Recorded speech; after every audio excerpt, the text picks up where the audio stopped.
Assalamualaikum warahmatullahi wabarakatuh. Perkenalkan, nama saya Muhammad Haikal Martin.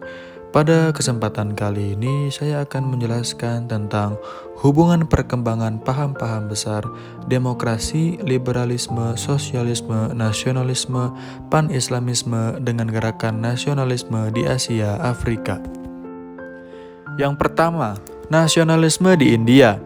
Latar belakang lahirnya gerakan nasionalisme di India adalah yang pertama, berkembangnya kebudayaan barat yang dibawa oleh Inggris ke India. Yang kedua, penderitaan rakyat akibat kekejaman penjajahan Inggris. Yang ketiga, munculnya golongan terpelajar.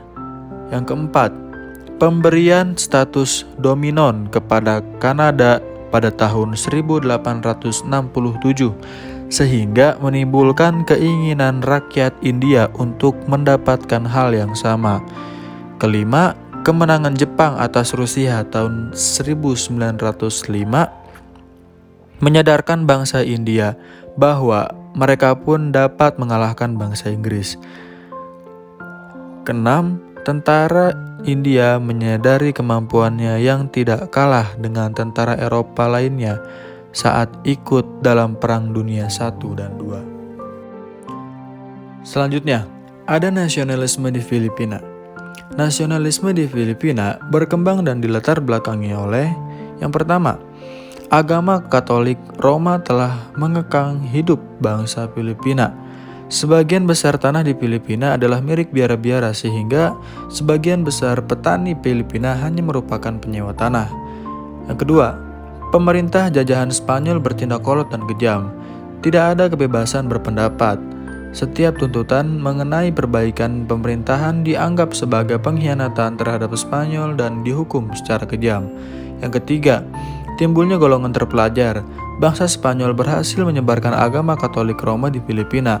Ini berarti juga Eropanisasi bagi Filipina. Cara hidup tradisional berganti dengan cara hidup Eropa. Pendidikan mengalami kemajuan, sehingga muncullah golongan terpelajar. Golongan terpelajar inilah yang kritis, memprotes kesewenangan kolonialisme dan imperialisme Spanyol. Yang keempat, pembukaan terusan Suez mempermudah hubungan antara Eropa dan Asia.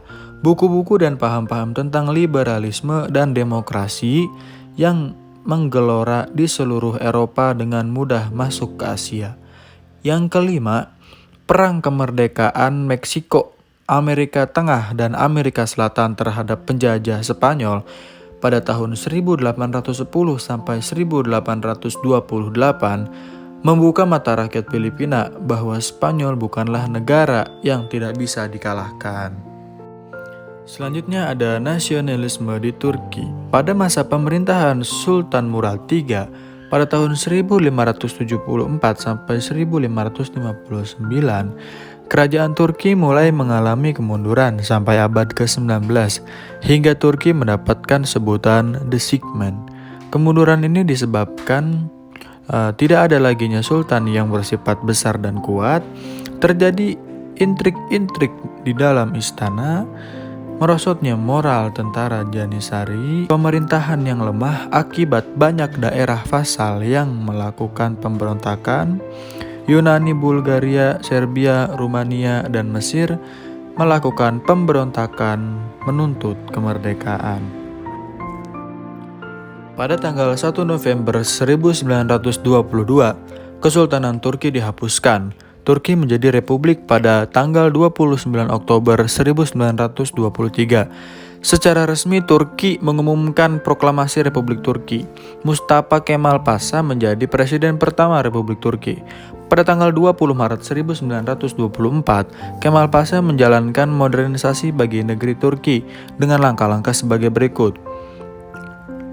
Yang pertama, ekonomi didasarkan atas etatisme, yaitu diakuinya kebebasan berusaha, namun negara menjadi manajer segala kegiatan ekonomi. Rakyat diharuskan melakukan perkawinan sipil, wanita mendapatkan hak yang sama dengan laki-laki, abjad Arab digantikan dengan abjad Latin, setiap orang diharuskan mempunyai nama keluarga, Ankara menjadi ibu kota Turki. Selanjutnya ada nasionalisme Mesir. Pada tahun 1805, rakyat Mesir menurunkan Pasha, seorang sultan yang diangkat oleh Turki. Rakyat Mesir menggantikan Pasha dengan Pasha yang mereka pilih sendiri, yaitu Muhammad Ali. Tindakan ini menyadarkan Turki bahwa rakyat Mesir menginginkan menentukan nasibnya sendiri.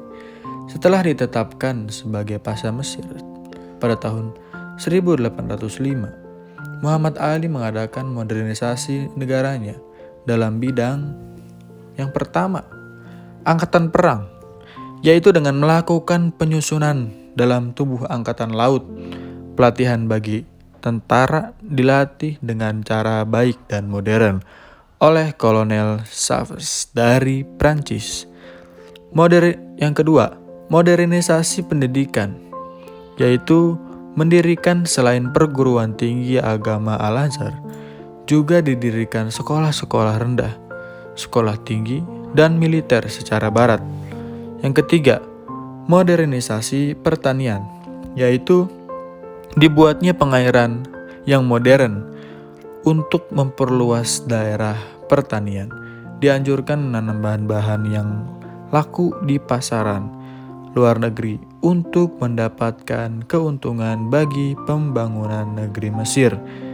Yang keempat, membangun industrialisasi, yaitu dengan mendirikan pabrik-pabrik pemintalan dan tenun, wol dan kapas di Kairo oleh orang Prancis yang bernama Jumal. Sekian pembahasan yang bisa saya jelaskan mengenai hubungan perkembangan paham-paham besar demokrasi, liberalisme, sosialisme, nasionalisme, pan-islamisme dengan gerakan nasionalisme di Asia Afrika. Lebih kurangnya mohon dimaafkan. Assalamualaikum warahmatullahi wabarakatuh.